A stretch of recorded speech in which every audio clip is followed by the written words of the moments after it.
I will focus on the donor role in supporting partners in my presentation. And Marco has asked us to identify the challenges to implement country-led evaluation. And in my presentation, I will take the key issue as capacity development. It's something that is a theme of this conference as well. First, to recap what we mean by capacity. We have been discussing this, but I think there is more or less a general agreement on these different levels of capacity, which deals with individual competences, organizational, institutional contexts, and the more enabling environment for accountability and governance.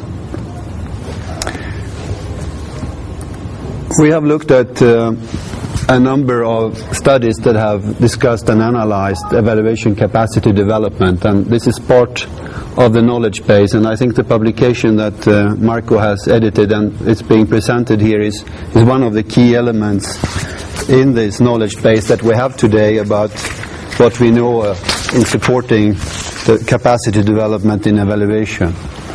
I would like to mention also that we have done a fact-finding study within the network where we found over 80 different activities funded by donors, and we have drawn some lessons from that work together with the other things that you see here. And I will now present to you 15 emerging lessons from ECD work. And I think a very important and hard lesson that we have learned from a number of actually evaluations of capacity development programs in evaluation is that they have not been sustainable because they have not been locally owned and driven. So we really need to think about that we shall support and not import solutions. That's a very important first step. And we need to build capacity by doing it. Actually doing joint evaluation work, learning by doing. I think a country like Vietnam, for instance, has very good practical examples of how they have developed evaluation skills by on-the-job training. And trust is also a very important element of this.